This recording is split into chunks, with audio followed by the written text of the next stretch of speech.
మన దేవుడును లోకరక్షకుడైన యేసుక్రీస్తు వారి ఉన్నత నామంలో బైబిల్ సీక్రెట్ ఛానల్ని వీక్షిస్తున్న ప్రతి ఒక్కరికి మా వందనాలు.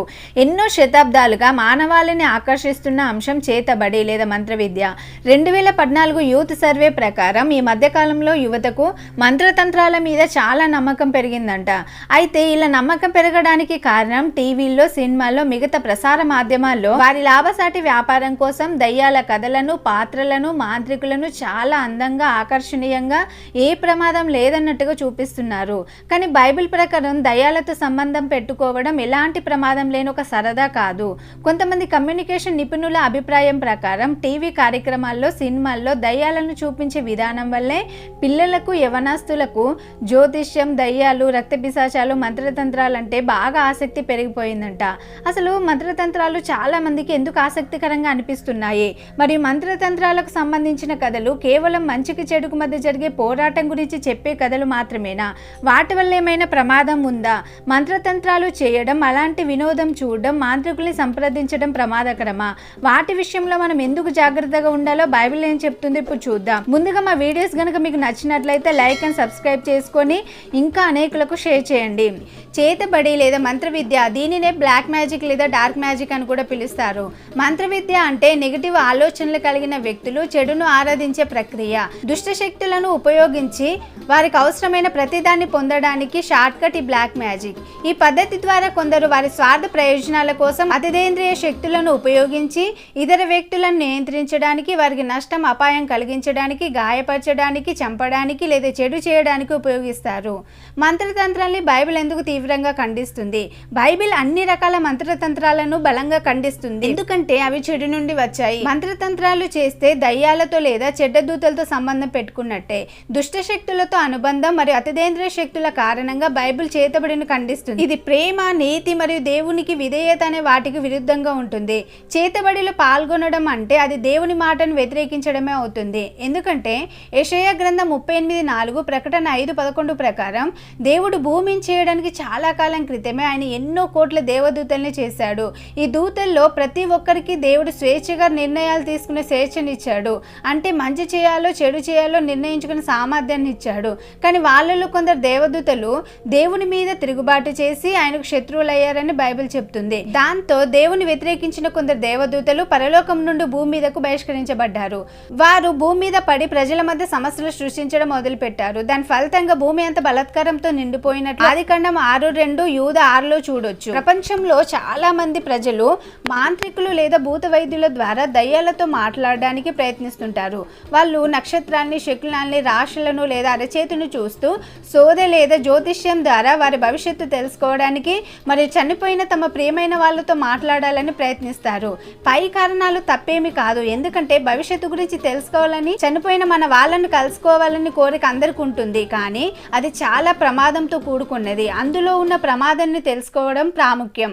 ఎందుకంటే భవిష్యత్తును తెలుసుకోవాలని మనుషుల్లో సహజంగా ఉండే కోరికను కూడా ఈ మానవాతీత శక్తులు బాగా వాడుకుంటూ చనిపోయిన వాళ్ళను సంప్రదించే వాళ్ళను, భవిష్యత్తు చెప్పే వాళ్ళను, సోదె చెప్పే వాళ్ళను, జ్యోతిషం చెప్పే వాళ్ళ ద్వారా ప్రజల్ని మోసం చేస్తూ ఆ దుష్ట శక్తులు లక్షలాది మందిని తప్పుదారి పట్టిస్తున్నారని బైబిల్ చెప్తుంది. మంత్రతంత్రాల వల్ల భవిష్యత్తు తెలుసుకోవచ్చని అనుకుంటున్నారు. కానీ యెషయా గ్రంథం 46:10లో చూస్తే ఆది నుండి నేనే కలగబో వాటిని తెలియజేయుచున్నాను, పూర్వకాలం నుండి నేను ఇంకా జరగని వాటిని తెలియజేయుచున్నానని దేవుడు అంటున్నాడు.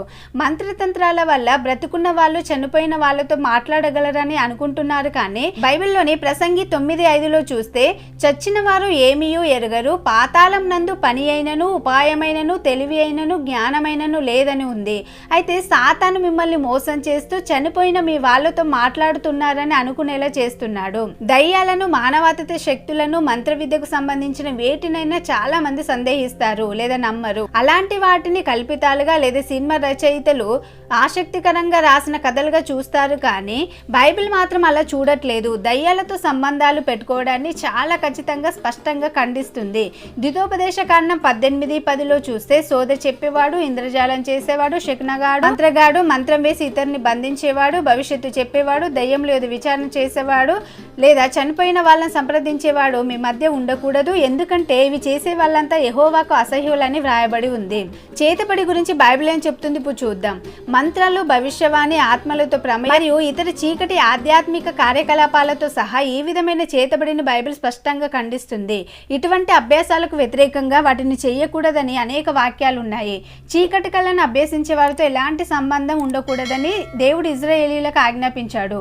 అపోస్తల కార్యం 19:19లో ప్రజలు క్రీస్తుని తెలుసుకున్నప్పుడు మాంత్రిక విద్యను అభ్యసించిన వారు అనేకులు తమ పుస్తకాలను తెచ్చి అందరి ఎదుట వాటిని కాల్చివేసిరి. వాటి లెక్క చూడగా వాటి వేల 10,000 వెండి రూకలాయనని రాయబడి ఉంది. ఇంకా ద్వితోపదేశ కాండం 18:10, నిర్గమ 22:18, లేవి కాండం 19:26, సామ్యేలు 15:23, 2 రాజులు 21:6, మీక 3:7, గలతీలకు 5:19లో కూడా వాటికి సంబంధించిన విషయాలు చూడొచ్చు. చేతబడిని బైబిల్ క్షమిస్తుందా అంటే అవుననే చెప్పాలి. చేతబడిని లేదా క్షుద్ర అభ్యాసాలను నిమగ్నమైన వారు వాటిని మానేసి పశ్చాత్తాపపడి యేసుని రక్షకుడిగా అంగీకరించడం ద్వారా క్షమాపణ దొరుకుతుంది. ఒకవేళ మనం అలాంటి వాటికి గురైనప్పుడు పరిశుద్ధాత్మ శక్తిపై ఆధారపడి దేవునికి ప్రార్థన చేయాలి. ఆయన వాక్యానుసారం నడుచుకుంటే వాటి నుండి విడుదల పొందుకుంటామని బైబిల్ బోధిస్తుంది. ఆధ్యాత్మికత లేని భూ సంబంధమైన జ్ఞానం సాతాను నుండి వస్తుంది. మనం ఏం చేసినా దేవుని నామానికి మహిమ తీసుకొచ్చేలా ఉండాలి. కొన్ని మానవాతీత శక్తులు మనకు సహాయం చేస్తున్నట్లు ఇప్పుడు సానుకూల ప్రభావాలను కనిపించినప్పటికీ చివరికి అవి హాని చేస్తాయి. ఈ కారణాల వల్ల క్రైస్తవులమైన మనం మంత్రతంత్రాలను ప్రోత్సహించే వాటికి దూరంగా ఉంటూ వాటి మాయలో కూరుకుపోకుండా క్రీస్తులో స్థిరంగా నిలబడాలి.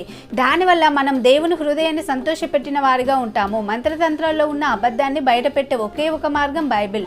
అంత్యకాలంలో మాంత్రిక కళను అభ్యసించేవారు, చేతబడి ద్వారా మోసం చేసేవారు దేవుని రెండో రాకడలో ఘోరమైన తీర్పు పొంది అగ్నిగుండంలో వేయబడతారని బైబిల్ హెచ్చరిస్తుంది. కాబట్టి మనం జాగ్రత్తగా ఉంటూ మన ఆధ్యాత్మిక జీవితాన్ని కాపాడుకుందాం. దేవుడు మిమ్మల్ని దీవించును గాక. ఆమేన్.